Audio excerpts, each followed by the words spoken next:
Shalom, saudara-saudari yang dikasihi Kristus. Jumpa kita pada kesempatan ini melalui renungan harian GKI Kuitang. Hari ini Senin 17 Juli 2023 bersama saya Pendeta Emeritus Arti Sembiring. Bahan firman Tuhan yang kita renungkan pada kesempatan ini terambil dari kitab Ezra. Ezra pasal 8 ayat 31 sampai 36. Tapi saya ambil cuplikannya di sini dari ayat ini. Silakan mohon Bapak Ibu membaca dari ayat 31 sampai 36. Firman Tuhan ini berkata demikian. Berangkatlah kami dari sungai Ahawa pergi ke Yerusalem pada tanggal 12 bulan pertama untuk berjalan ke Yerusalem.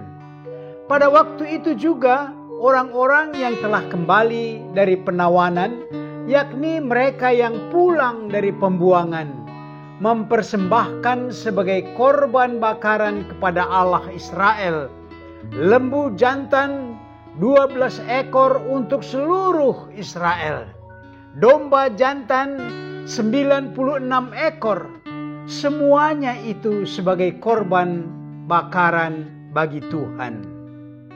Dari ayat ini, tema kita berbunyi, dalam kemurahan Tuhan. Saudara-saudari, teringat umat Israel keluar dari Mesir dengan 10 tulah yang ditimpakan kepada Mesir. Dan terakhir, pasukan Mesir dicampakkan ke Laut Tiberau dan umat Israel selamat berjalan dalam laut yang terbelah. Renungan kita hari ini hampir sama dengan keluarnya Israel dari Mesir, yakni kembalinya umat Israel dari pembuangan.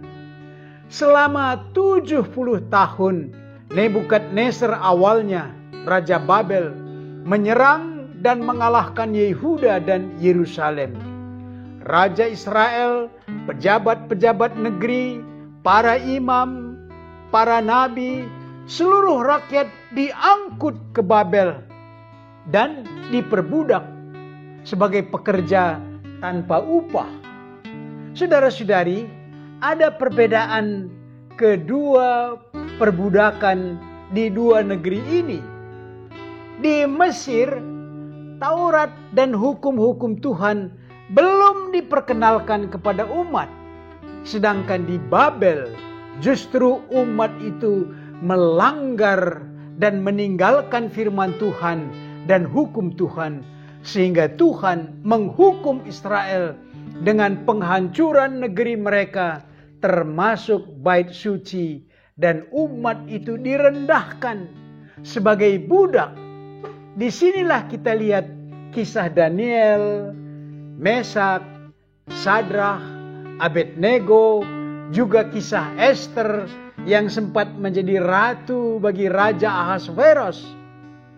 Memang mereka umat Tuhan yang mewarisi tanah perjanjian, tetapi dalam waktu yang ditentukan oleh Tuhan, mereka mengalami pengasingan selama 70 tahun, yang berarti itu satu generasi.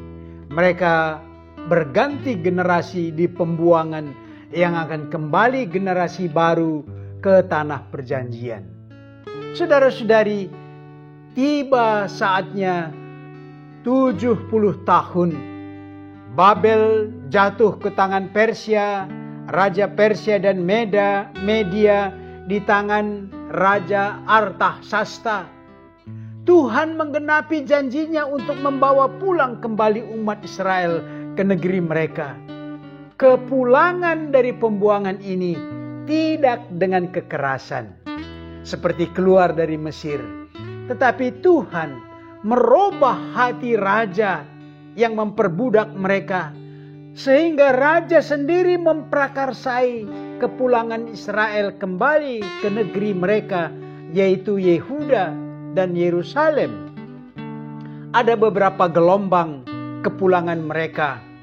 Rombongan pertama dipimpin oleh Zerubabel. Rombongan kedua dibawa oleh Ezra. Rombongan ketiga dibawa oleh Nehemia. Ayat renungan kita dari Ezra 8 ayat 31 sampai 36, Ezra dan rombongannya telah tiba di Yerusalem.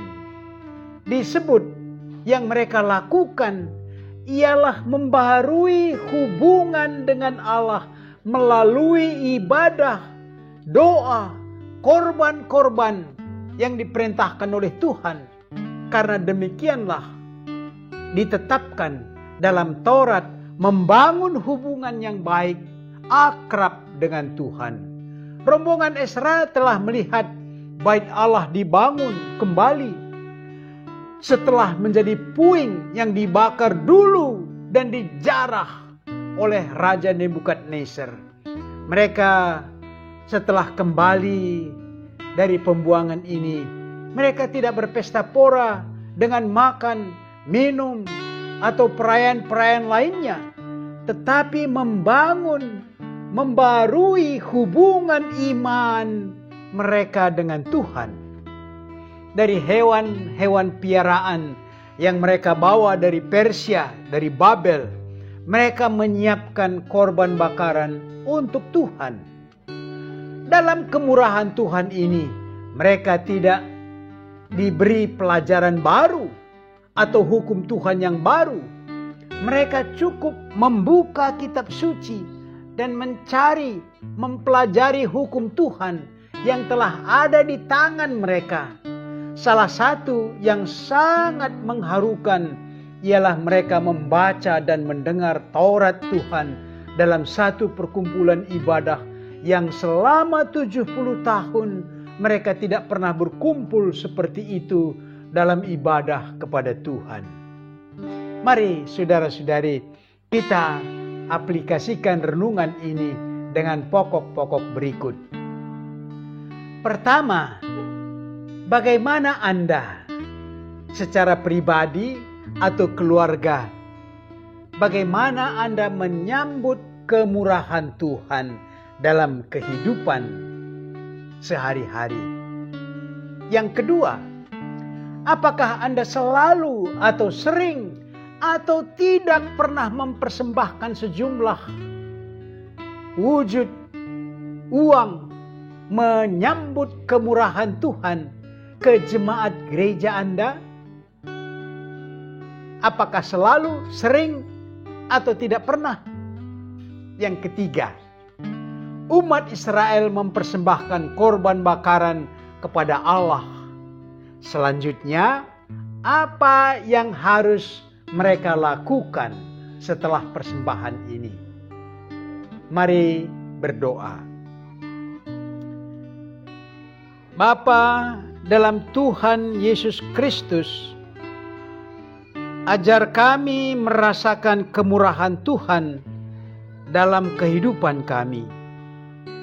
Ajar kami menyambut kemurahan Tuhan dengan persembahan hati kami dan dalam wujud persembahan yang terbaik untuk kemuliaan Tuhan melalui jemaat gereja di mana kami bergabung.